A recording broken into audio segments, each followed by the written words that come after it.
A very good evening to you. Many thanks for joining us for KTN News. I'm Linda Ogutu. Our sign language interpreter at the bottom end of your screen is Maresha Owiti. Let's begin in Addis Ababa, Ethiopia. President Barack Obama has ended his 5-day tour of Africa with a no-holds-barred criticism of corrupt leaders and leaders who cling to power like their lives depended on it. He departed from Addis Ababa, Ethiopia after a speech at the African Union that was seen as a direct address to all African presidents. Listen in.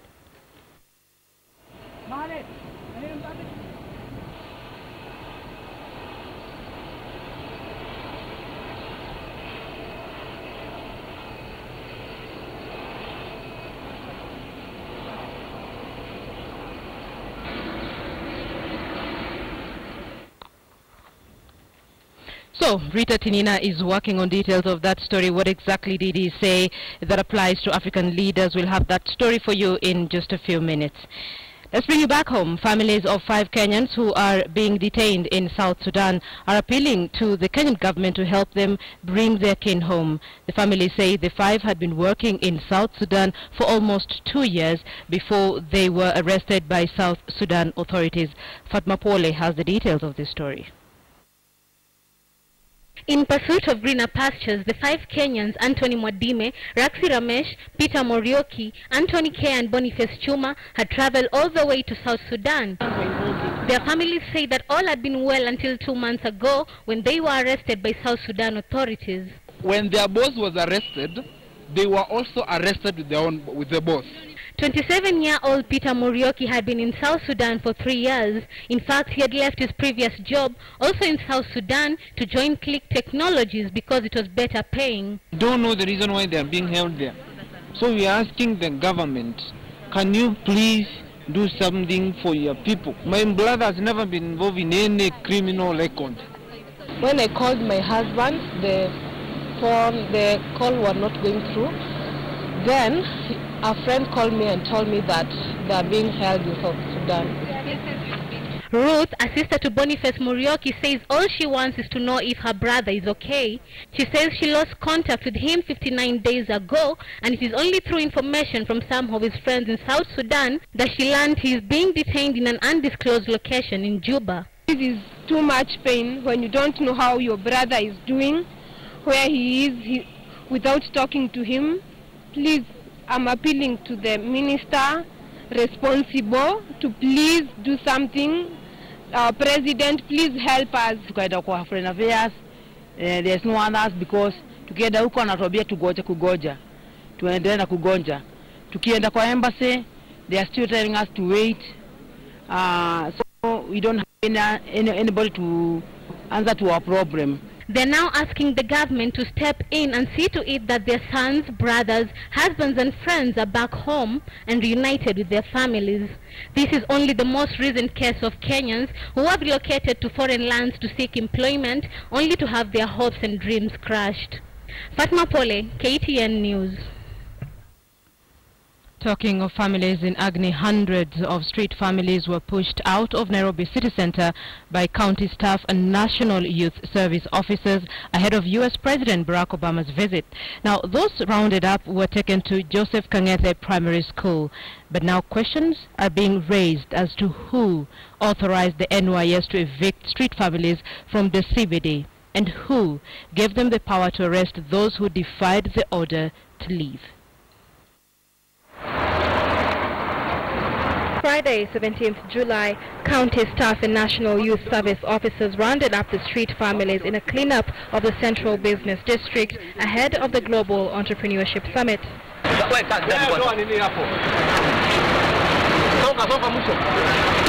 The families were rounded up, bundled into trucks, and taken to Joseph Kang'ethe Primary School on Ngong Road. And although Governor Evans Kidero insisted that the mop-up was part of a master plan which had nothing to do with President Obama's visit, the street families were released soon after President Obama left the country. Wakati alienda, sasa ndio akasemaje kama ule mwenye anataka kuchukuliwa kwenda shule anabaki, wala wadogo wakabakishwa, wala wakubwa wakaanza kuachiliwa. wakaachiliwa kile kino kuna ngine alitoroka. Mimi nilijificha. Sasa kutangaza ukipelekwa na wale wana Yesu huko. Akina nani? Youth service.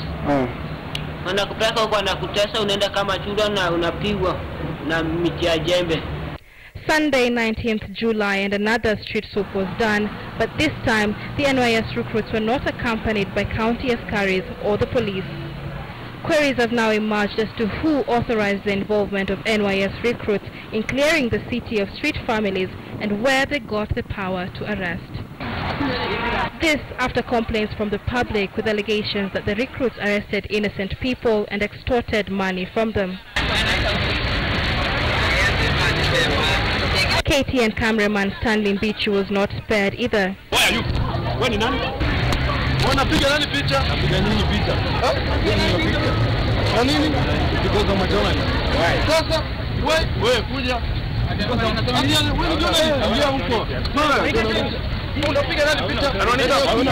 He was assaulted and arrested by NYS recruits as proven by this P3 form and medical report. And even after the recruits were captured on television, NYS Director Nelson Githinji said he was not aware of the operation. There are claims that NYS did not inform City Hall before and during the operation, begging the question, just who gave NYS recruits the power to arrest? Michelle Ngele, KTN News. A 28-year-old man who allegedly defiled and killed his 4-year-old daughter in Nakuru has been charged with murder.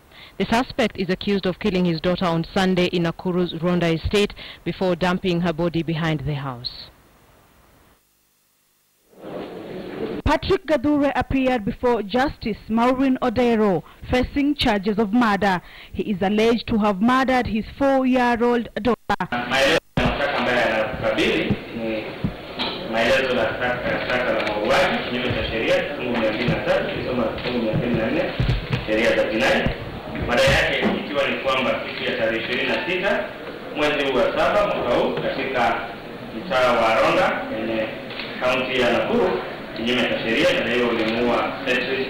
According to police who arrested the accused, the minor's mother had left the accused with the child on Sunday morning, but the girl had gone missing on her return in the evening.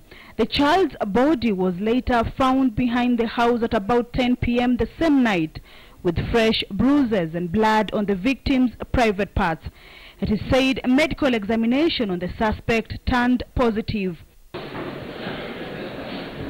State Counsel Nelly Ngovi told Nakuru High Court that police officers who arrested the accused are still compiling the evidential documents and asked that the accused be remanded. So the court orders that the accused be detained at Mondeni police station. The case will be mentioned on Friday 31st as the accused is expected to take plea on September 12th. Kamche Menza, KTN News. Let's focus on security now. Interior Cabinet Secretary Joseph Nkaiseri says the building of the wall to separate Kenya from parts of Somalia must go on, but the communities living along that border will be sensitized on the importance of the wall.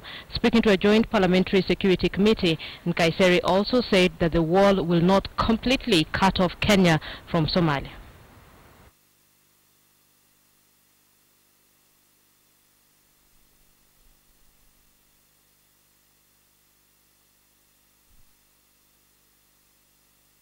Right, we are working to ensure that you get that story in just a few minutes. That story on Interior Cabinet Secretary Joseph Nkaiseri on that wall that is supposed to be built between Kenya and Somalia. Remember, there has been a lot of security concerns in that region. Let's take a look at that story now.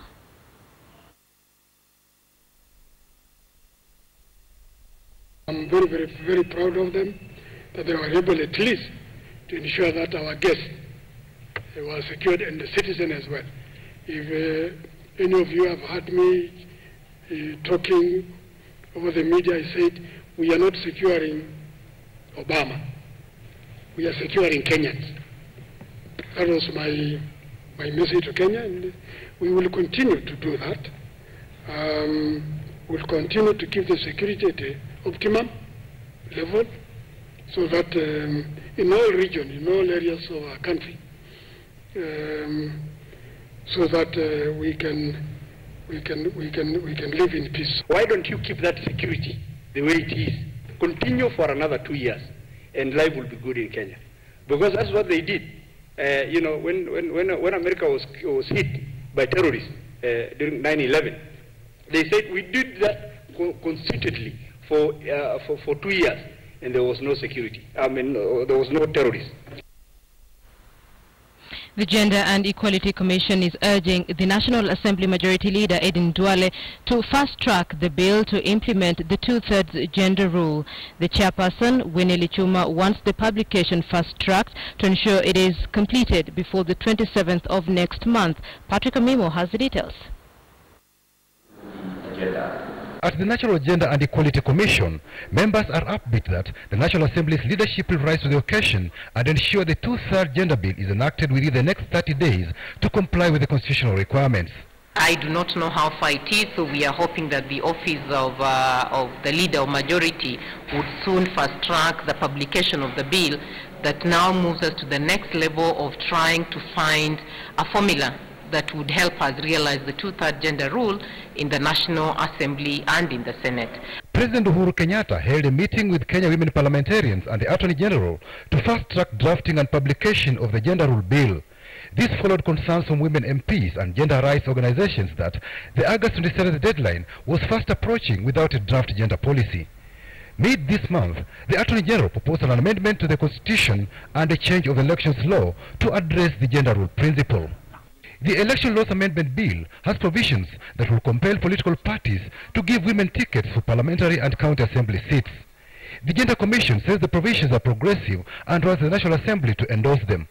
This bill seeks to use the framework that already worked for us in the county assemblies, that is more simple, very direct, that is a fallback position just in case we don't get the numbers we require for the women to make the third. The proposal to lift what is in Article 177 and write it in 97 and 98 is that this is a gender-neutral section, that even if the tides were able to change and the women are more and the men are less, the same provisions would be used. The Constitution provides a 20-year window period within which the gender principle requirements that not more than 2/3 of elected positions should be held by persons of the same gender should be entrenched. Both speakers at the Senate and National Assembly have backed proposals to have women battle it out competitively in elections and have best losers nominated to fill the balance. This means there will be no free seats for women. Women are encouraged to vie and be elected in. But it then provides a fallback position just in case we are not able to get enough numbers to get representation at a third in either of the houses. The last thing the bill proposes is to make the special seats or the affirmative action seats competitive through Article 90, so that even the women who get to be nominated by political parties must have gone through some form of competition. They must have been. Solomon Gishira is seeking orders to restrain the Attorney General from implementing the 2/3 gender rule until transgenders are included in that directive. He wants the court to declare that the 2/3 gender rule does not necessarily refer to men and women, but includes others. In his suit papers filed in the Nairobi High Court, Gishira argues that the Constitution does not define gender as just woman and man, but includes hermaphrodites or a third gender.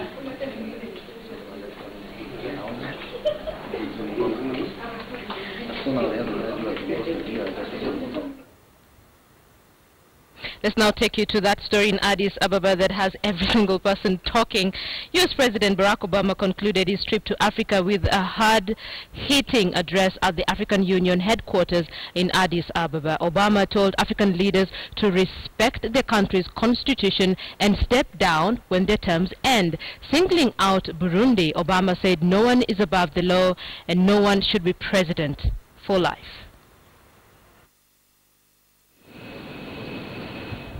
The 5-day trip to Africa by U.S. President Barack Obama was one of several firsts. The first visit by a sitting U.S. president to Kenya, the first visit by a U.S. president to Ethiopia, and the first address by a U.S. president to the African Union at its headquarters in Addis Ababa. And it was that rare Tuesday address to the AU's 54 member states that may not go down well with some African leaders. Africa's democratic progress is also at risk when leaders refuse to step aside when their terms end. Now, when a leader tries to change the rules in the middle of the game just to stay in office, it risks instability and strife, as we've seen in Burundi. And this is often just the first step down a perilous path. A week ago, Burundian President Pierre Nkurunziza was elected for a third term amid controversy over whether or not he was eligible to run for a third term. Several African leaders have been in power for years. Zimbabwean President Robert Mugabe has been in power for 35 years, initially as Prime Minister before being elected President in 1987. Across the border from Kenya, Ugandan President Yoweri Museveni has been president for 29 years. And just as the African Union has condemned coups and illegitimate transfers of power, the AU's authority and strong voice can also help the people of Africa ensure that their leaders abide by term limits and their constitutions. Nobody should be president for life. And your country's better off if you have new blood and new ideas. Obama wants African leaders to respect their constitutions and step down when their terms end. I love my work. But under our Constitution, I cannot run again. I can't run again. I actually think I'm a pretty good president. I think if I ran, I could win. But I can't.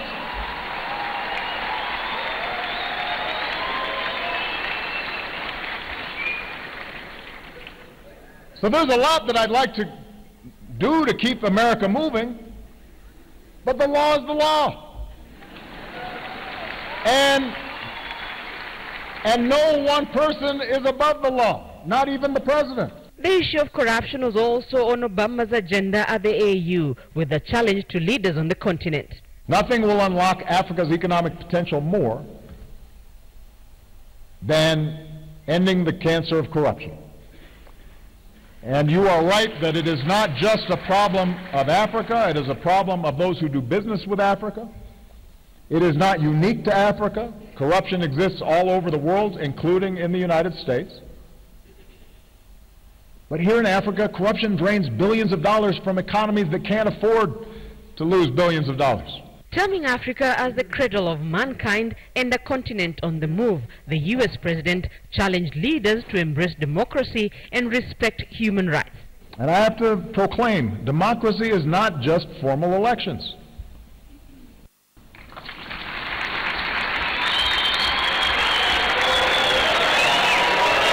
You know, when journalists are put behind bars for doing their jobs, or activists are threatened as governments crack down on civil society, then you may have democracy in name but not in substance. The speech at the AU concluded Obama's historic trip to Africa. His sentiments may be rubbished by the longest-serving African leaders and will no doubt provide fodder for political pundits. Rita Tinina, KTN News. Africa will not advance if its leaders refuse to step down when their terms end, and nobody should be president for life. Those were the parting words of U.S. President Barack Obama as he ended his visit to Africa.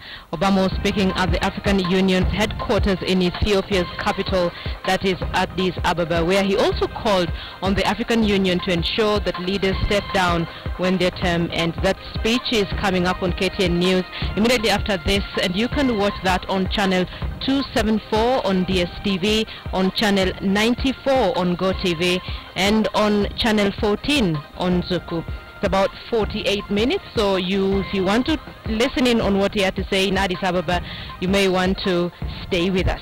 And that speech by U.S. President Barack Obama forms the basis of a big question tonight, and we're asking if you support U.S. President Barack Obama's criticism of African presidents who seem to cling to power. Let us know what you think. I'd love to sample some of your views on that as well. Let's cross borders now. A Ugandan minister has been arrested over allegations of corruption in a road construction tender. The Ugandan Office of Inspectorate General of Government claims that Abraham Byandala caused the government to lose billions of shillings during his tenure as Minister for Roads. Here's a report from our partner station NBS in Uganda.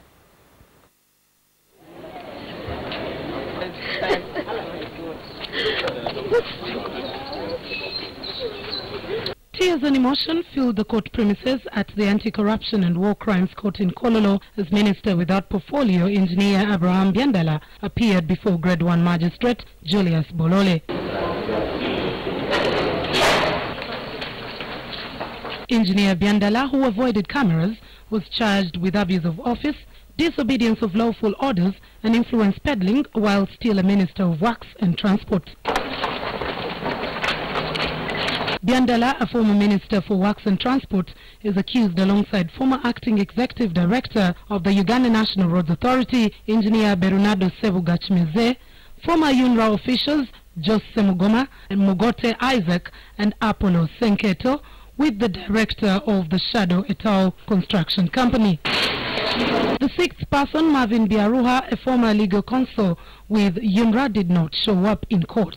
Those present were not allowed to submit bail applications pending the charges read to them, which they all pleaded innocent. It also took us time to investigate because we wanted to be thorough with our investigation, and that's why we have decided to bring them to court at this time when we know we have sufficient evidence that we have brought to court. The suspects' lawyers and families contested the magistrate's ruling, labeling it unconstitutional. This country is very, very corrupt. They have not given my husband any bail. They have not given him any of his constitutional rights. They have locked him up for 2 weeks for no reason. What are the charges? Bail application cannot be had for no reason, or for the reason that it is interlocutory. And to then adjourn that application for 2 weeks, I think in my view, it's a very humble view, amounts to denying bail. The suspects were remanded to 11th August 2015, pending further investigations.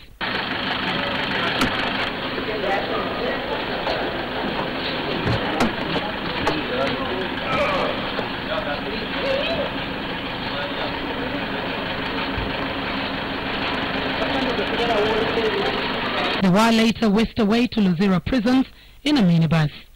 Mildred Tuhaise, Mbangizi Jordan, NBS Sunset. Nobody should be president for life. That was U.S. President Barack Obama in Addis Ababa, Ethiopia.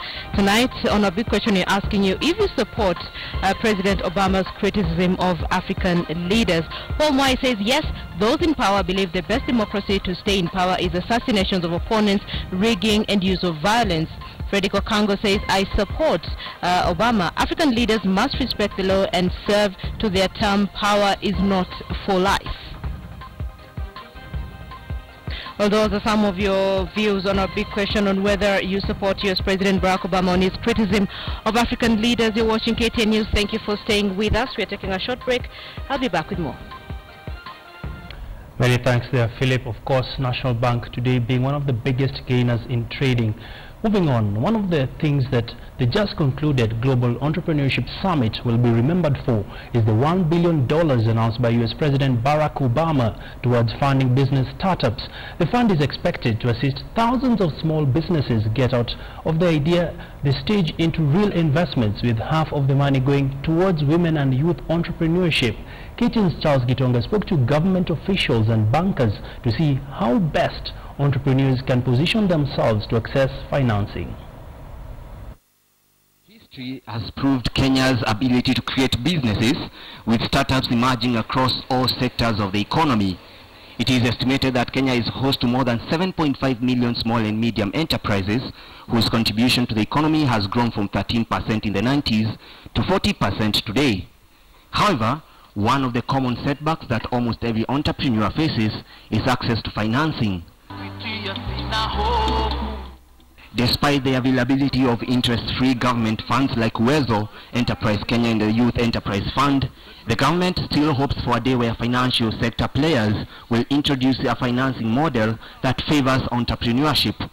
They need to remodel it so that they can not do the traditional thing of we want this security, we want a piece of land.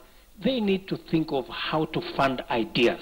We also need to look at how do we then create a capital structure or available capital to allow, right, these entrepreneurs to access capital. That said, the 100 billion shillings entrepreneurship fund announced by President Obama during the Global Summit will be music to the ears of most entrepreneurs. This money is going to be distributed through a number of ways. It's coming not only from government sources, but it's also coming from private investors. The U.S. is working with philanthropists, private equity firms, and global donors to try and make new lines of credit available, and at different scales. Concerns now remain in striking a balance on how entrepreneurship is funded from young business stage, mid-level to corporate stage. According to the experts in the private sector, startups are increasingly getting funding attention, whereas the corporates are stable enough to generate capital either internally or externally. However, the mid-level companies are having it rough, raising money for growth. As different forces work together to promote the entrepreneurship agenda, it is increasingly becoming clear that the growth in this sector will be a major driving force for economies, especially through jobs creation. Charles Gitonga, KTN News. Kochi Breweries got a reprieve after the government moved in to remove padlocks and seals placed on its spirits plant and branded stores. Senior government officers acting on a directive from the High Court hurriedly removed the padlocks that had paralyzed operations at the Naivasha-based plant. The interruption to operations stems back to the nationwide crackdown on second-generation alcoholic beverages, hitting brewers and local legislators. The Kenya Bureau of Standards enforced the crackdown, singling out Kochi's Crescent Vodka. In the past week, the Naivasha-based brewer has also had to deal with non-renewal of its excise license by the Kenya Revenue Authority, further hampering operations. Kochi has read malice into disruption of its operations with millions of shillings lost in unrealized revenue.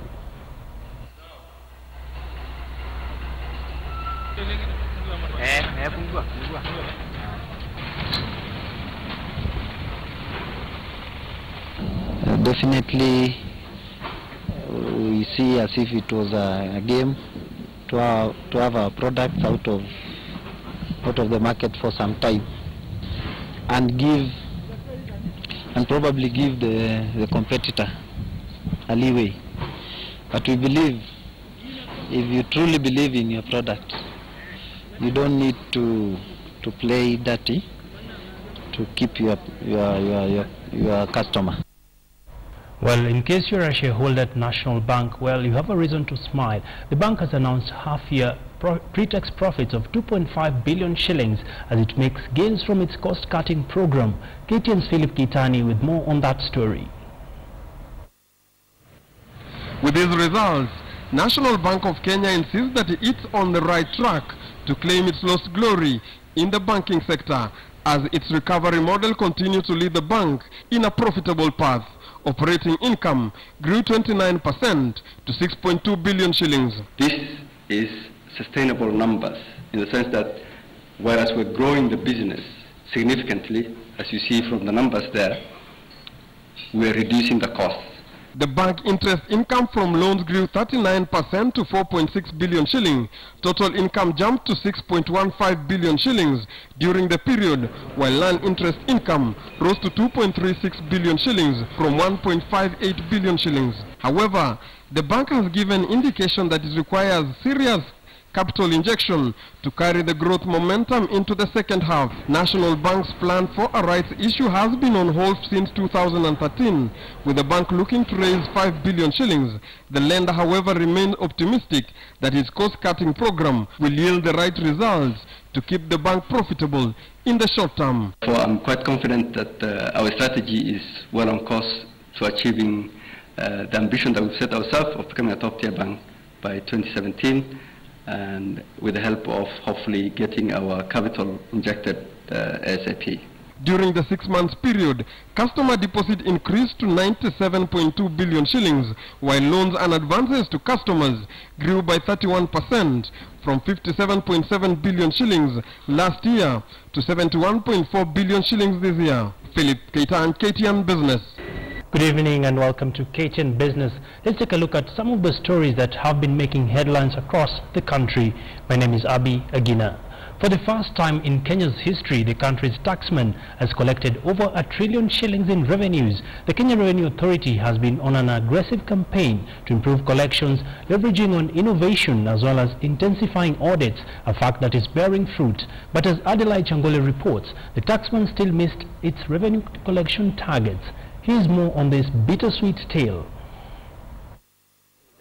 Kenya prides itself on being able to fund up to 83.6% of its budget through taxation.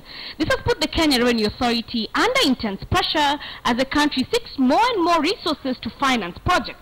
The taxman on its part unveiled a raft of measures aimed at scaling up tax compliance and collection, including the rollout of the iTax system and the mobile payment solution.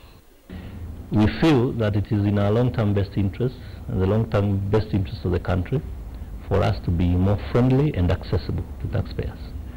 So we are changing our approach. We change, and that will involve retraining people, adopting different strategies, being more open, being more transparent. I see a lot of benefits with KRA's iTax system. To me, it's going to revolutionize how we handle our tax affairs. And it would seem these measures are bearing fruit. The taxman has surpassed the $1 trillion shilling mark for the first time in Kenya's history. According to a Gazette notice from the National Treasury, the taxman netted 1.001 trillion shillings in the 2014-2015 fiscal year, a 3.86% increase on last year's collection of 963.8 billion shillings. KRA, however, missed its revised target of 1.05 trillion shillings by 4.76% and was 200 billion shillings short of the 1.2 trillion shilling budget estimate. You know, the government tends to overcook the tax revenue numbers in the budget and collection numbers. I mean, they tend to miss that by quite a big margin, and that tends to be a bias I've seen there for at least 5 or 6 years. The taxman, however, seems to have shaken off the impact of the doomed capital gains tax, which was rolled out in January. The tax failed to gain traction after brokers rejected it as being unimplementable. The taxman had hoped to raise significant sums from the tax. Despite the good news, however, the work is still cut out for the taxman, which has to raise a whopping 1.385 trillion shillings this year to fund the 2.2 trillion shilling budget. And analysts say the going will be difficult given the tight macroeconomic environment. I think, you know, that tax revenue number is a very hard call, given that it was predicated on 7% GDP growth, and if I'm saying it's 5, straight away you're looking at a different scenario. Adelaide Changole, KTN Business. Laser Hill Academy is among the teams that kicked off the Airtel Rising Star secondary campaign on a high gear at the Kenyatta Stadium in Machakos County. Laser Hill handed Simoto High School from our region a 4-0 beating in the opening match. In the girls of volleyball, the national and also the East African defending champions, Kwandanze High School, secured an important win as they rolled over St. Joseph's Kaloleni in 3 sets without a reply.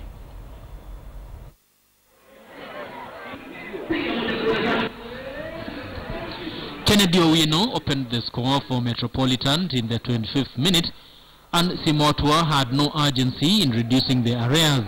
By the time Flavius Shalma netted the second goal from the penalty spot in the second half, it was clear that the tie was going to be a one-sided. Dennis Kiptor drove the ball into his own net in the 47th minute to increase Leicesters' advantage. Shamla's second goal of the match completed the rout in the 83rd minute. In another boys' match, Pasenga High School from Central Region edged out Wa High School 2-1. In girls' football, St. John's Kaloleni from Coast were 3-1 winners over Wieta Girls from Zoya Sugar Region.